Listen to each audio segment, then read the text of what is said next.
जय हिंद प्यारे साथियों, स्वागत है आप सभी का उत्कर्ष एकेडमी खिलचीपुर के ऑनलाइन प्लेटफॉर्म में। इस वीडियो में हम लोग गणित के वेरी मोस्ट और इम्पोर्टेंट मैथ के क्वेश्चन डिस्कस करने वाले हैं। प्रीवियस ईयर पेपर के ओरिजिनल पेपर से सारे क्वेश्चन लिए गए हैं। एक भी क्वेश्चन को बिना स्किप किए पूरे वीडियो को ध्यानपूर्वक देखिएगा। शॉर्ट ट्रिक की मदद से हम लोग ऐसा सॉल्यूशन जानेंगे कि एग्जाम के अंदर कम समय में हम क्वेश्चन को कैसे सोल्व कर पाएं। पहले साथियों, यदि आप सीआरपीएफ ट्रेड्समैन एग्जाम 2000 की तैयारी कर रहे हो या फिर सीआईएस से BSF SSC GD SSC MTS या रेलवे के किसी भी एग्जाम की तैयारी कर रहे हैं तो ये वीडियो आपके लिए वेरी मोस्ट इंपॉर्टेंट है। इस क्लास का पीडीएफ यदि आप लोग डाउनलोड करना चाहते हैं तो आप हमारे टेलीग्राम से जुड़ सकते हैं। टेलीग्राम का लिंक आपको इस वीडियो के डिस्क्रिप्शन में मिल जाएगा। इस प्रकार के वीडियो का आज हमारा 50वां पार्ट है। इससे पहले हमारे 49 पार्ट कंप्लीट हो चुके हैं। यदि आप लोगों ने वो नहीं देखे तो आप उन्हें भी जरूर देख लें। चैनल पर यदि पहली बार आए तो चैनल को सब्सक्राइब कर लें और बेल आइकन को ऑन कर लें, जिससे आपको प्रतिदिन सभी वीडियो का नोटिफिकेशन तुरंत मिल पाएगा। आज का पहला क्वेश्चन है आपके सामने। यदि 256 के फिर के और 81 समानुपात में है, के धनात्मक है, तो के का मान क्या होगा। तो प्यारे साथियों, यहाँ पर क्वेश्चन में दिया कि 256 अनुपात के, और फिर यहाँ बोल रहा है कि ये सभी समानुपात में है, और फिर से बोल रहा है कि के रेशो 81। तो यहाँ पर के का वैल्यू चाहिए। अनुपात का मतलब आप सभी जानते हो, अनुपात का मतलब होता है भाग और समानुपात का मतलब होता है बराबर। तो यहाँ इस क्वेश्चन को सोल्व करने के लिए आप क्या करो, 256 रेशो के है तो के को बटे में लिखो और बराबर में समानुपात की जगह बराबर का साइन लगाएंगे। फिर से के रेशो 81 है तो के बटे में 81 लिखेंगे। इनका क्रॉस मल्टीप्लिकेशन करेंगे तो 256 का गुणा तो 81 से हो जाएगा और के का गुणा के से हो जाएगा तो के वर्ग बनेगा। हमें के का मान चाहिए तो ये वर्ग हटेगा तो इधर रूट लग जाएगा 256 गुणा 81 पे। 256 किसका वर्गमूल है, तो यहाँ पर मैं आपको बता दूं 16 का वर्गमूल है और 81 9 का स्क्वायर होता है और बराबर में के का मान आ जाएगा। 16 का मल्टीप्लाई यदि हम 9 से करेंगे 16 9 के 144 हो जाएगा। तो यहाँ पर के का मान कितना हो जाएगा, 144। ऑप्शन नंबर 2 इसका सही जवाब है। अगला क्वेश्चन है, दो उम्मीदवारों के बीच एक चुनाव में जीतने वाले उम्मीदवार को वैध मतों का 55% प्राप्त हुआ। कुल मतों का 5% अमान्य था। यदि डाले गए मतों की कुल संख्या बताइए 10,000, तो हारने वाले उम्मीदवार को कितने मत मिले। मतलब क्वेश्चन में हमें यहाँ पर टोटल वोट बताए कि 10,000 टोटल वोट है।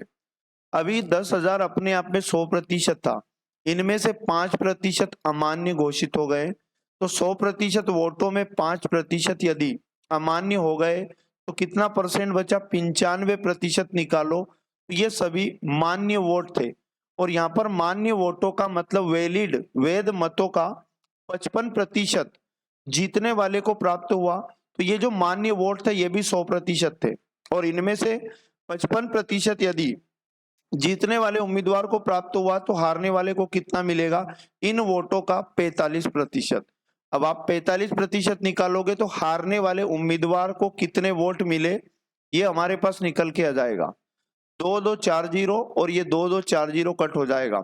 यहाँ पर हमें सीधा करना होगा, खाली 45 का गुणा 95 से, 5 गुणा 5 25 होता है, कैरी 2 5 9 45 और 2 47, यहाँ क्रॉस लगा के 4 का मल्टीप्लाई करो, 4 5 20, 2 बचा, 4 नाम 36 और 2 होता है 38।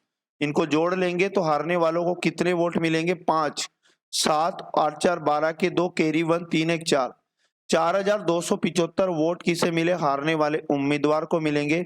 ऑप्शन नंबर 20 का सही जवाब हो जाएगा।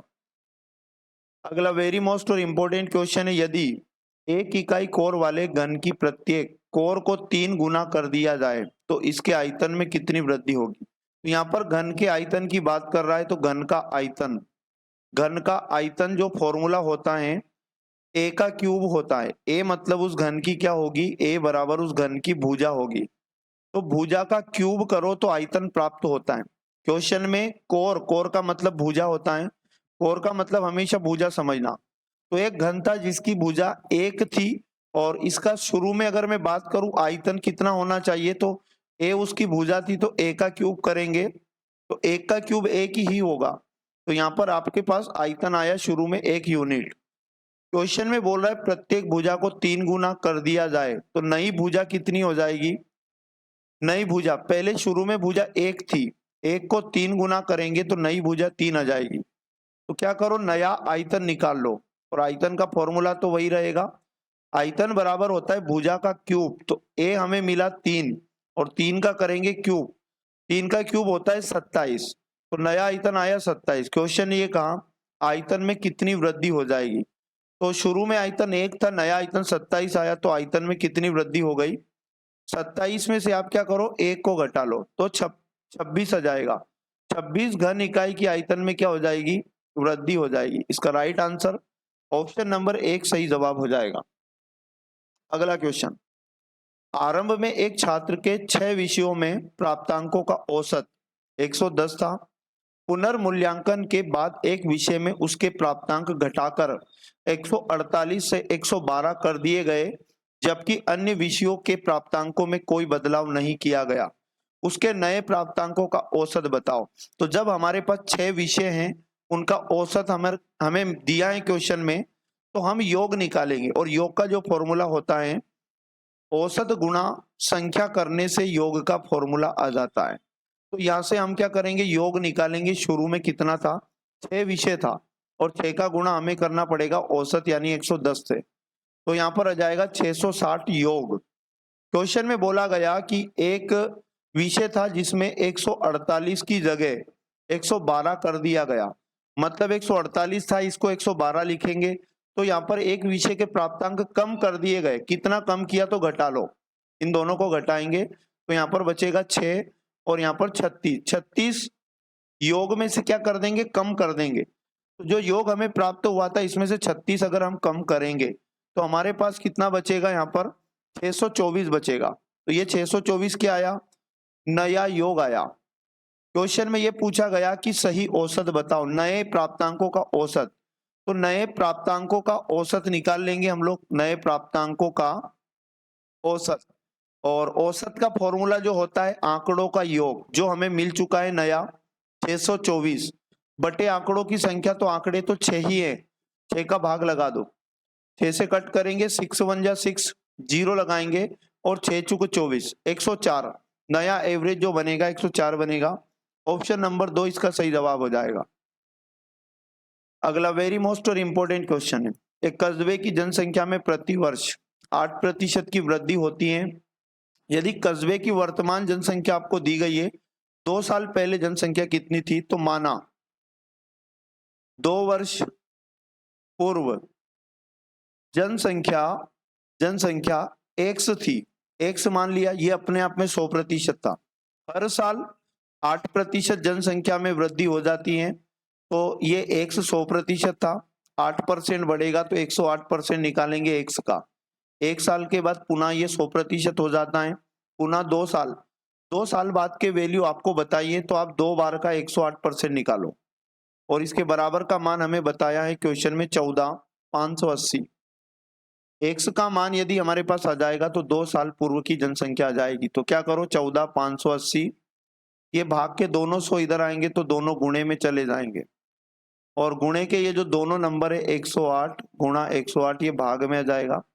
इसे हम कट करेंगे 9 से, 9 एकम 9, 9 दूनी 18, फिर 9 से काटेंगे 9 एकम 9, और यहाँ पर बचेगा 5, 9 पंज 45, 9 छक्के 54, यहाँ पर एक बचेगा 9 दूनी 18 और 0। अब यहाँ फिर से 9 से काटेंगे, 9 एकम 9, 9 दूनी 18, और यहाँ पर 9 एकम 9, 7 बचा, 9 9 8 72 होता है और 0। अब क्या करेंगे, हम 6 से काटेंगे, 6 दूनी 12 और 6 3 18, मतलब ये 30 हो जाएगा। इस 12 को फिर 6 से काटेंगे, 6 दूनी 12, और इस 30 को 6 से काटेंगे, 6 पंज 30, 2 गुणा 2 करो 4 हुआ, 4 का भाग 100 में देंगे, 25 बार चला जाएगा, और 25 का गुणा 5 से करेंगे तो हमारे पास 125 आएगा, और कितने जीरो हैं, 2 जीरो ऐसे ही लग जाएंगे। 12,500 इस क्वेश्चन का करेक्ट आंसर आ जाएगा, ऑप्शन नंबर 2। अगला क्वेश्चन, रिधान ने 8% की साधारण ब्याज दर पर 12,000 रुपए का ऋण लिया। यदि वह 6 महीने बाद ब्याज के साथ पूरी ऋण राशि चुकाने का फैसला करता है तो उस समय उसे कितनी राशि का भुगतान करना होगा। साधारण ब्याज का केस है, सीधा फॉर्मूला लगा लो। साधारण ब्याज बराबर जो होता है फॉर्मूला, मूलधन गुणा दर गुणा समय और बटे में 100, ये साधारण ब्याज का फॉर्मूला होता है। साधारण ब्याज निकालेंगे सबसे पहले तो हम लोग साधारण ब्याज को ऐसा ही लिखेंगे, मूलधन क्वेश्चन में दिया 12,000 गुणा दर, यहाँ पर 8% बताई, गुणा समय 6 माह है, 6 महीने को वर्ष में बदलने के लिए इसमें 12 का भाग लगाओ और गुणा 100 होता है बटे में, तो 1/100 हम ऐसा का ऐसा ही लिखेंगे। यहाँ पर क्या करो, 2 जीरो से ये 2 जीरो कट जाएगा, 6 से ये 12 2 बार कट जाएगा, 2 से हम 8 को काटेंगे 4 बार कट जाएगा। तो साधारण ब्याज कितना आएगा, 12 चुको 48 और 1 जीरो इधर रहेगा, इकाई तरफ 480। क्वेश्चन एक पूछा कि पूरा ऋण उसे चुकाना है तो कितना, तो यहाँ पर हमें क्वेश्चन में बताना है मिश्र धन, और जो मिश्र धन होता है वो मूलधन प्लस ब्याज, मतलब सामने वाले का जो मूलधन लिया था 12,000 वो प्लस जो ब्याज लगा 480, ये पूरा ऋण चुकाएगा वो। तो यहाँ पर इस प्रकार से कितना ऋण चुकाएगा, 12,480, इन दोनों को जोड़ेंगे मूलधन प्लस ब्याज को, 12,480 क्वेश्चन का सही जवाब है, ऑप्शन नंबर 2 करेक्ट आंसर हो जाएगा। अगला क्वेश्चन है, एक आदमी 22 किलोमीटर प्रति घंटे की चाल से 3 मिनट की यात्रा करता है, आदमी द्वारा तय की गई दूरी बताओ। दूरी बताना है सीधा, तो दूरी का फॉर्मूला, दूरी बराबर होता है चाल गुणा समय और बटे में लिखोगे कुछ भी नहीं, तो यहाँ पर आ जाएगा दूरी बराबर चाल गुणा समय। तो यहाँ पर क्वेश्चन में चाल बताइए 22 किलोमीटर प्रति घंटा, तो 22 गुणा समय बताया है 3 मिनट, लेकिन इस मिनट को भी हम घंटे में कन्वर्ट कर लेंगे, तो चाल गुणा समय हमने लिखा, तो ये दूरी हमारे पास किलोमीटर में आई है, लेकिन हमें ऑप्शन जो दिए हैं मीटर में दिया, तो इस किलोमीटर में क्या करो 1000 का गुणा कर दो, जिससे ये वैल्यू मीटर में कन्वर्ट हो जाएगी। 0 से 0 काट दो, 3 दूनी 6 होता है, 2 से 22 को काटेंगे 11 बार कटेगा, और 11 गुणा 100 करोगे तो आ जाएगा 1100। इसका मतलब टोटल जो दूरी है वो 1100 मीटर है, मीटर में। ऑप्शन नंबर 4 इसका सही जवाब हो जाएगा। अगला क्वेश्चन है हमारे पास, क्वेश्चन में दिया यदि P बराबर 7 गुणा 4 माइनस 3 और कोमा Q बराबर 8 भागी 4 प्लस 2 और R का मान भी दिया है, तो हमें बताना है P गुणा Q प्लस R, इसका मान क्या होगा। तो पहले क्वेश्चन में क्या दिया, P का मान दिया, इसे सोल्व करो। P का मान दिया 7 गुणा 4 और उसके बाद में -3, तो इस P के मान को सोल्व करेंगे। बोर्डमास रूल के अकॉर्डिंग पहले गुणा होगा, तो 7 गुणा 4 28, 28 में से 3 जाएगा तो P का मान 25 आया। इसी प्रकार हमें Q का मान लाना है यहाँ पर, तो Q बराबर कितना दिया 8 भागित और 4 दिया है और प्लस में 2 दिया है। तो क्या करेंगे, हम पहले भाग को सोल्व करेंगे बोर्डमास रूल के अकॉर्डिंग, तो 4 का भाग 8 में देंगे, 2 बार जाएगा और 2 में 2 को जोड़ेंगे तो 4 आएगा। Q का मान कितना आया 4।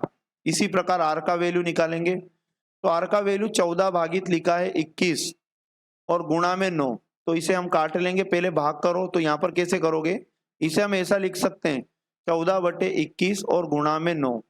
अब पहले काट लो इनको, 7 दूनी 14 और 7 21 और 3 से 9 को काटेंगे, 3 तिया 9, 3 दूनी कितना हो जाएगा 6। R का मान हमारे पास 6 आ जाएगा। क्वेश्चन ने क्या पूछा, P गुणा Q और प्लस R, इसका मान हमें यहाँ पर बताना है। तो क्या करेंगे हम, P का मान कितना आया 25 गुणा Q का वैल्यू कितना है 4 और प्लस R, R का मान हमारे पास कितना है यहाँ पर, तो R का मान हमारे पास 6 है, इनको जोड़ लो। 25 का गुणा पहले 4 से होगा, 25 चूंकि 100 आएगा पहले गुणा करने पर, और प्लस 6 जोड़ेंगे तो 106 इस क्वेश्चन का करेक्ट आंसर आ जाएगा। ऑप्शन नंबर 3 इसका सही जवाब है।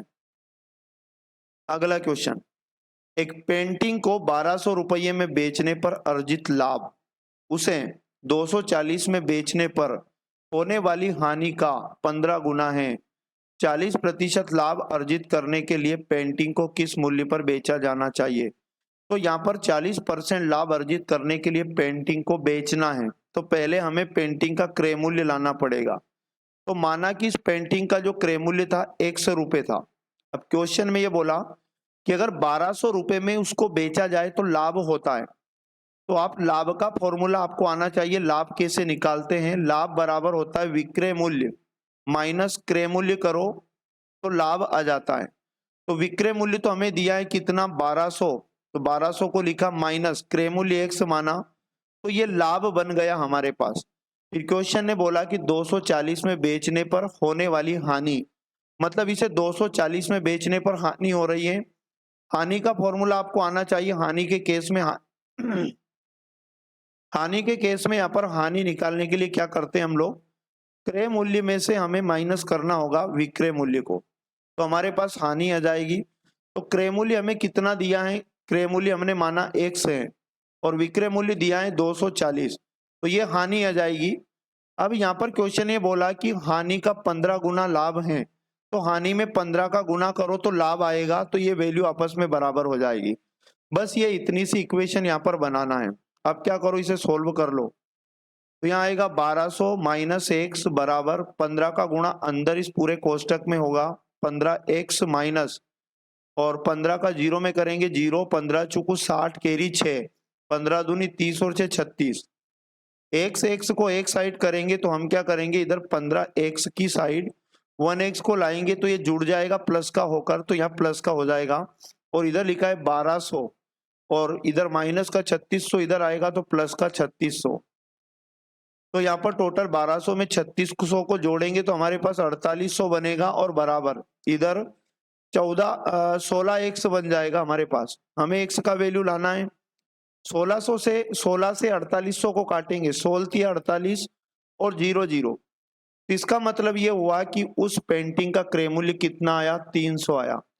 क्वेश्चन ने पूछा कि 40% लाभ अर्जित करने पर उसका विक्रय मूल्य कितना होना चाहिए।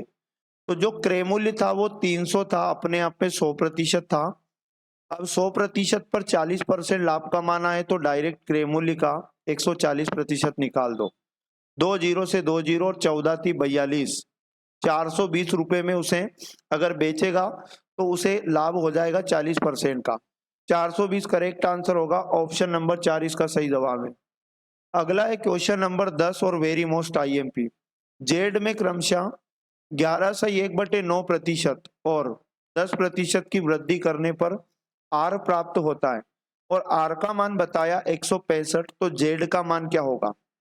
तो यहाँ पर क्या करना पड़ेगा, यहाँ पर जेड में वृद्धि करना है 11/1/9% की, तो आप क्या करो 11/1/9%, इसका फ्रैक्शन बना लो। तो 1199 और 1 जोड़ेंगे तो 100, 100/9 और परसेंट का मतलब गुणा में 1/100। 2 जीरो से 2 जीरो मतलब इसका जो फ्रैक्शन आएगा 11/1/9 का, ये 1/9 आएगा।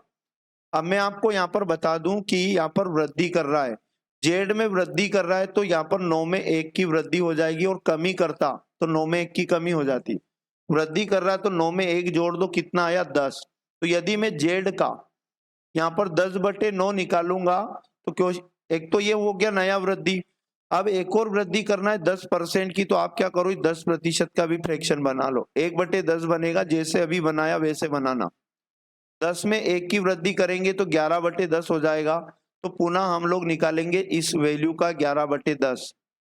तो ये क्वेश्चन ये बोल रहा है कि क्या प्राप्त होता है, बराबर में आर प्राप्त होता है, और आर का मान कितना दिया 165।